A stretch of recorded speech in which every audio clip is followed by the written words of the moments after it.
I know it's been hella long and I have no right to be taking so long to come up with a video, especially because I'm new to YouTube, duh. But you know, I've been going through a lot, and now with all this whole pandemic, where the world is coming to an end, I'm going through even more because now I'm pulling my hair out. But like I said, I'm back and I'm gonna try to stay consistent. No, I'm not gonna try to stay consistent. I'm going to stay consistent because at the end of the day, how am I gonna grow my followers if I'm not consistent? How dare me? I have like 4 subscribers and barely any views. I want more views. So come on, view me. Let's go. Let's go. Come. All you viewers, come to me. Okay. By the way, if you're just now joining me and this is the first time you're watching me, thank you so much. My name is Ray and this is my channel, Dramatically Honest, where I tell the truth honestly, but it's hot bit, okay, it's dramatic. I tell my story dramatically, but whatever, you'll get used to it. Don't forget to like, comment, and subscribe to my channel. Also, hit your bell notification. That way when I do upload, you'll be in the know, and yeah, that's what's that. I don't even know what that means, but so this story time is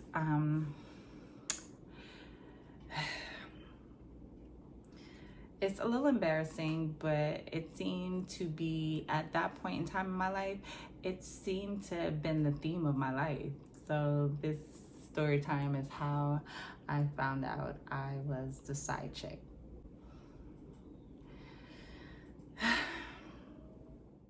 Yeah, this story time is about how I became the side chick, unknowingly became the side chick, unknowingly.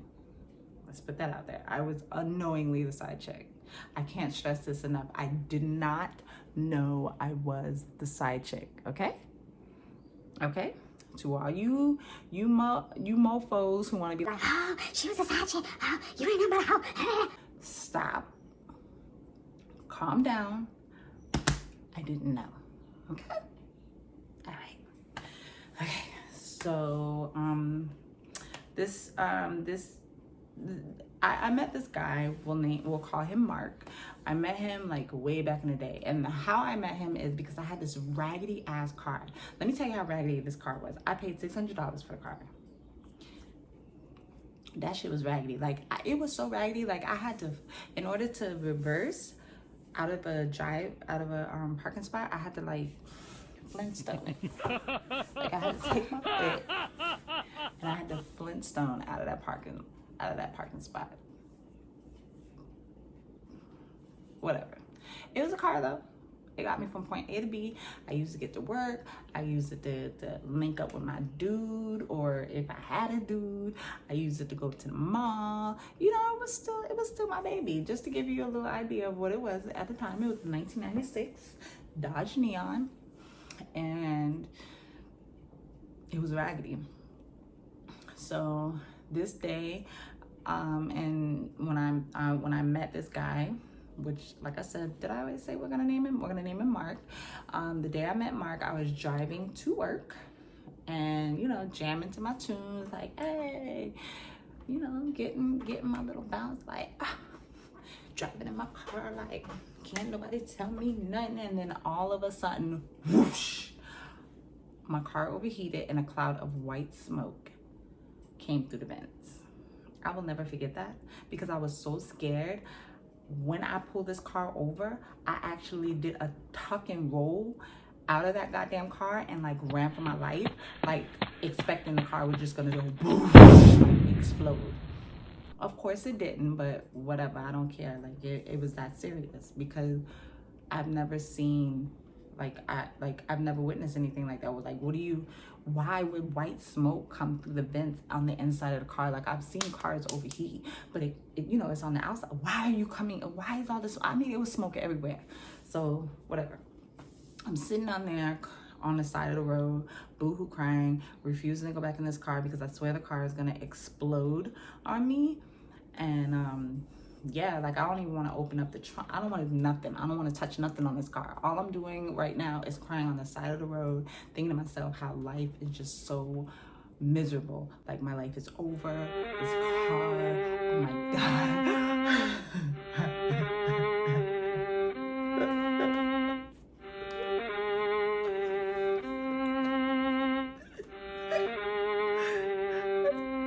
And all of a sudden, out of nowhere, I hear beep beep. Hey, you need help? I'm like,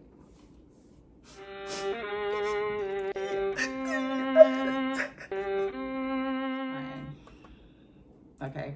So the guy jumps out of the car. He's like, "You all right? What's going on? What happened?" My car is just exploded. I don't know. Like all of this smoke came in, and I'm just so scared. I don't know what I'm gonna do.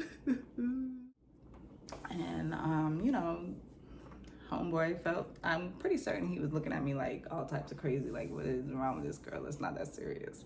We'll fix it. So whatever. He goes, he checks it out, and he's like, oh, it just looks like, you know, you might have a busted hole somewhere, it's overheated, whatever. I'm a mechanic, you know, how far do you live? And I told him, I was like, yo, I'm like far away from home right now, so this car ain't gonna make it. So he was like, all right, let me go ahead and put water in the car. And he's like, I'm put the water in the radiator, and then why don't you drive my car and I'll drive your car to my place. Excuse me? No, that ain't happening. I don't know you. You trying to kill me? That's not happening. No, I have a child. Like, no, no,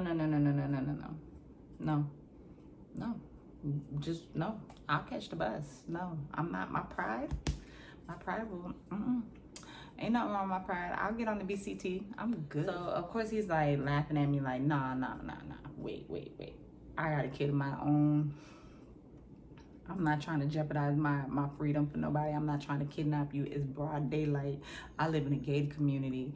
I'm offering to fix your car because it's probably just a hose. If it's anything else, you know, you could buy the part, and then like if it's your radiator or whatever, you buy the part, and then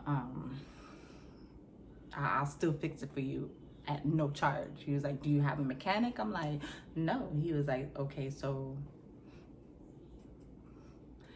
I'm like, all right, bet. But the minute you put your hands on me, oh, I fight.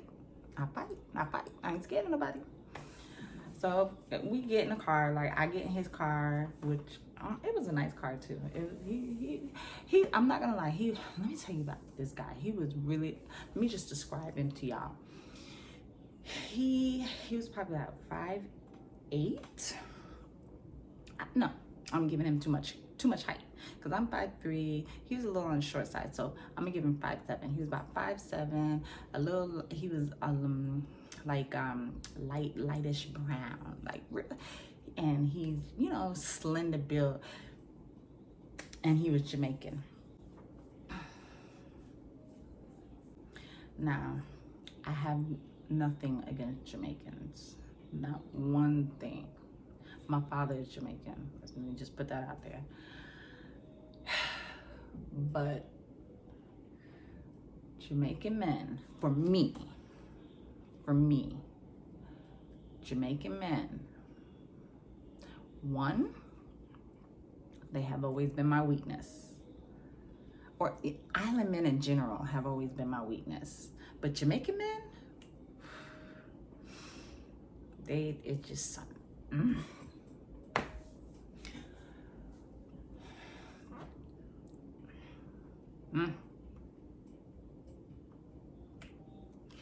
Anyways, I get into trouble with Jamaican men, okay? I always. So, okay, he was Jamaican.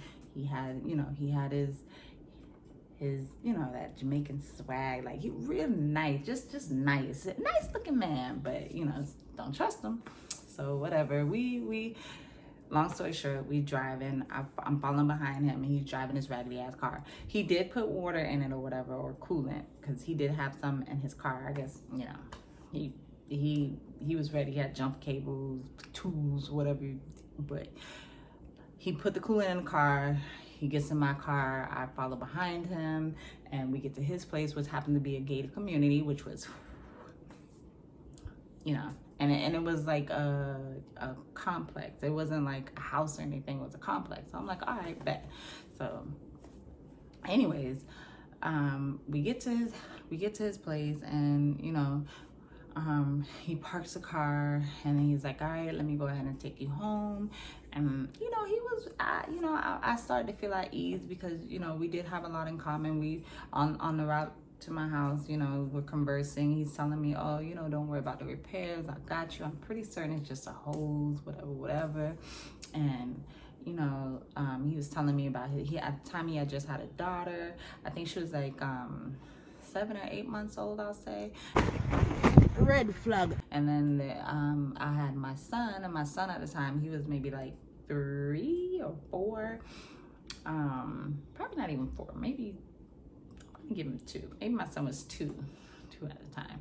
But yeah, we found out we had a lot in common, and you know, it was a nice conversation on the way. You know, I was comfortable, and then he dropped me off as stated, and he was like, don't worry about your car, I got you, blah blah blah. I really wasn't worried about the damn car because I already, like, the shit was raggedy. So what could he possibly have done with that car? Like, it was raggedy, like raggedy. So if he wanted to steal it, or he couldn't even use that shit for parts. That's how raggedy that was.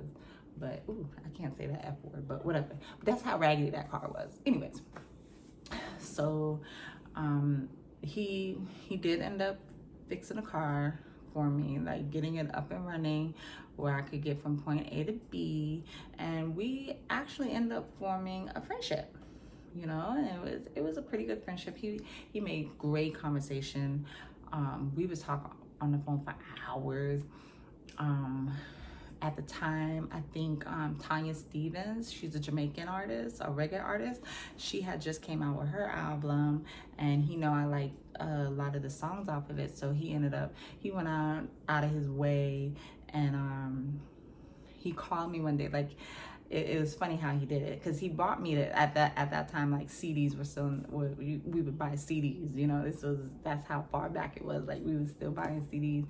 And it's so funny because when he realized I like Tanya Stevens, he was like, really, I got you. And I'm like, what do you mean? He was like, don't worry yourself, so the next day he told me, he called me and was like, oh, when you're on your way to work, look under your driver's side mat. And I'm like, what you did? He was like, just look under the mat and whatever. So when I get in the car and I look under the mat, that boy had that CD under there. Look at you, because my doors didn't lock. They didn't lock. My car is raggedy. But yeah, he had, you know, he used to do stuff like that. And then he used to bring me lunch. It was just pure. We were just friends, nothing sexual, nothing. It was just, you know, he would call me, we would text, you know, just stuff like that. And then eventually he was like, you know, I don't know, you know, how you feel about me or whatever, but I'm really feeling you. You want me to take you on, you know, can we go on a date? Like, what do you like to do? Blah, blah, blah. And I'm like, because he was a little older than me. So, you know, at that time, I was still like clubbing and stuff. I'm like, oh, you know, Pitbull. I remember Pitbull was gonna be at this club on Las Olas, Fort Lauderdale, Las Olas, Fort Lauderdale. And I'm trying to think of the name of the club. I can't think of the name of the club, but I think it was Baja's. He was gonna be at Baja's, and I really wanted to go see him. So I was like, oh, well, why don't we go see Pitbull at Baja's, and you know, we can go for dinner first and whatever, which we did. I had the time of my life. We had fun. Like, it was really nice. So he took me out to eat. We walked around. We went to the club. We danced. Pitbull came out. Whatever. We saw Pitbull, and you know, it was just a really nice night. So then after the date, He takes me home. And that time I was living with my mom, of course, you know, whatever.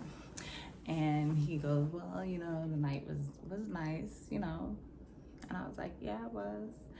And he laid one kiss on me that was just like,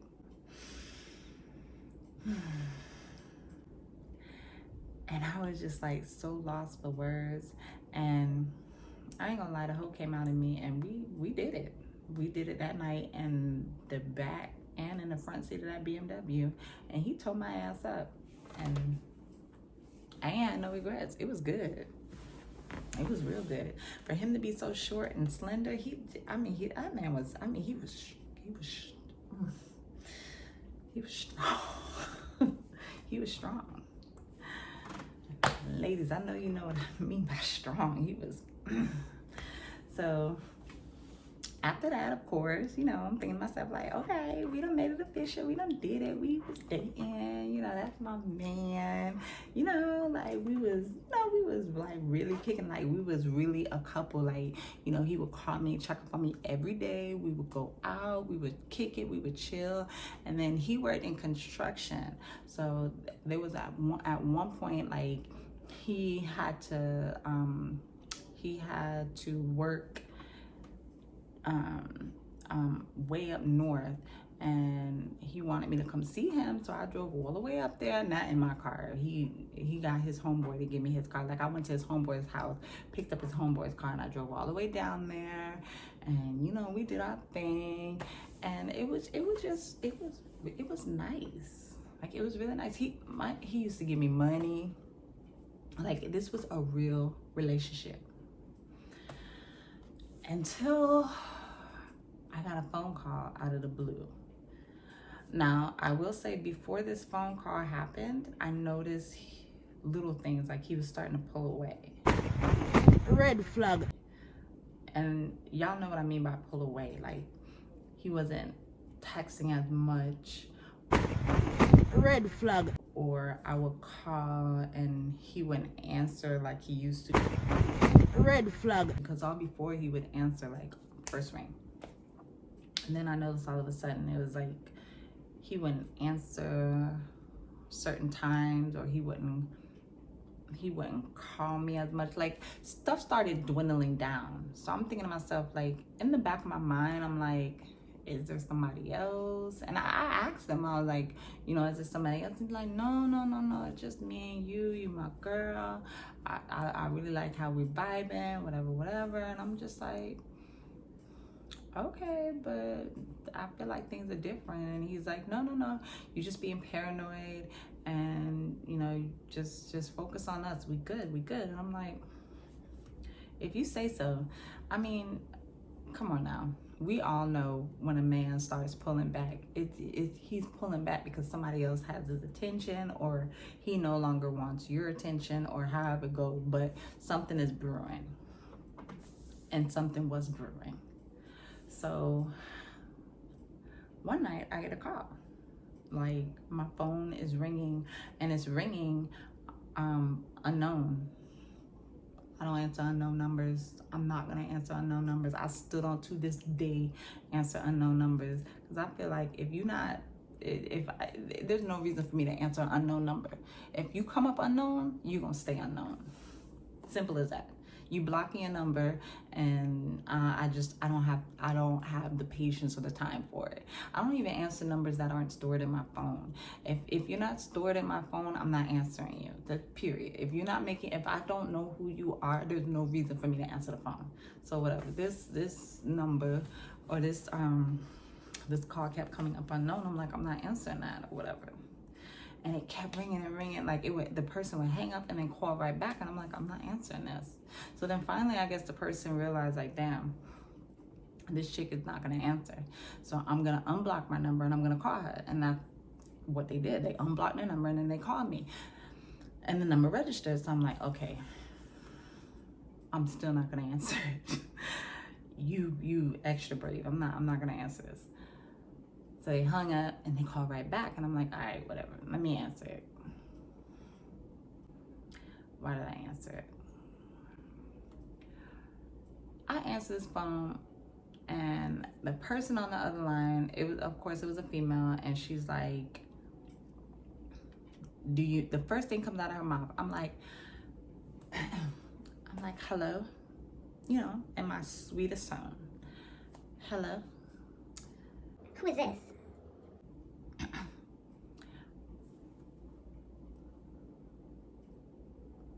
Hello. Bitch, you called me.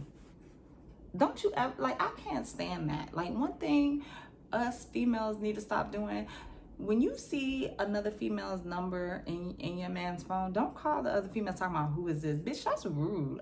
It's rude. It's rude. You calling her phone, so bitch, excuse me. So bitch, who are you? Who are you? Rant over. Anyways, back to the story. I said, hello. Who is this? Who is this?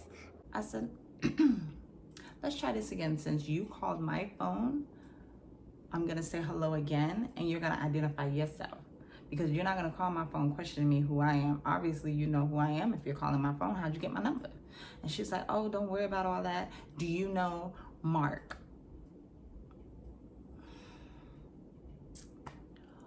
Oh, why? Why?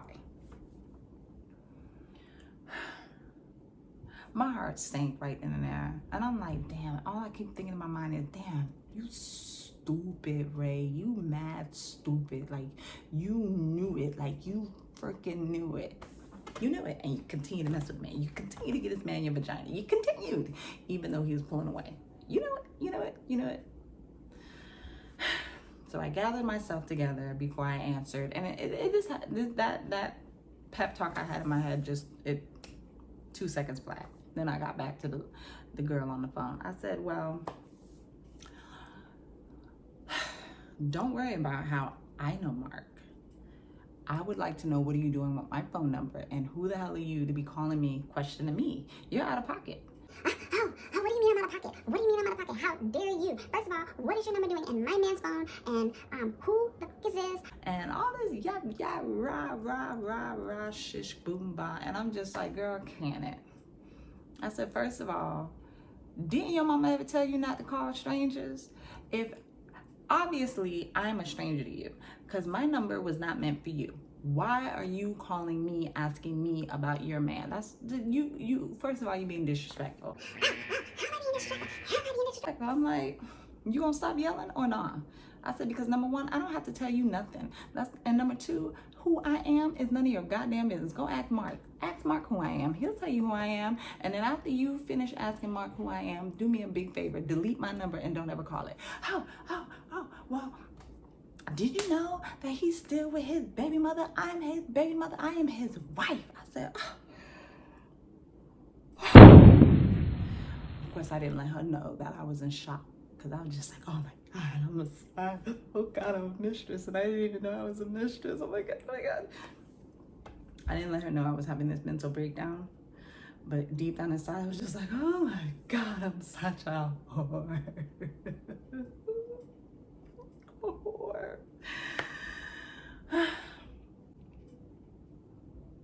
His wife. He had a wife this whole time. This whole time. A wife. A wife.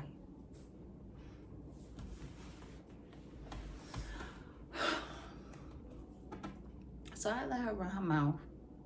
And after she was done running her mouth, I was like, you sound dumb to me. And she goes, Dumb? How am I dumb? I said, because you calling the wrong person. Now, do me a favor. Don't call back. And I hung up on her. And I went and I boohoo cried. And I took a long shower, scrubbing myself really hard, because I'm just like, oh, you whore. You whore. You whore.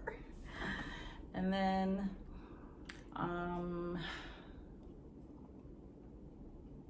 after that, she didn't call back. And I couldn't reach him, because after I hung up with her, I kept calling his phone repeatedly, over and over and over. He didn't answer, so I was just like, whatever, screw it. his loss, you know, even though I didn't have any closure, it was just like, whatever.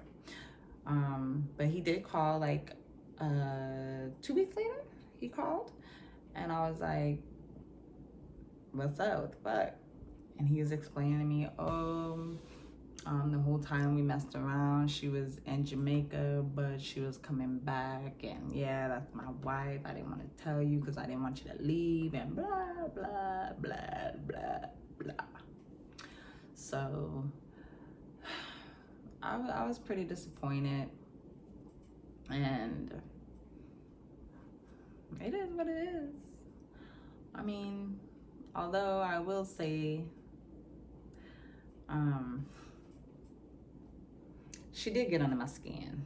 She really did, because she stopped calling my phone for maybe 2 or 3 weeks, but then she started calling again, because I saved a number, and she would call, like, she was gully, like she would call from her own number, or she would call from a private number. And I know it was her calling from a private number, because this didn't start happening, like my phone didn't ring private until after this whole thing happened with him. So she did get under my skin. She annoyed the shit out of me. I won't lie. And back in those times, I was very, very feisty. I was very, very how do you say it? Vindictive, or I don't want to say whatever. I wasn't very nice, is what I will say. And because she kept doing the stupid petty stuff and carrying on with her nonsense,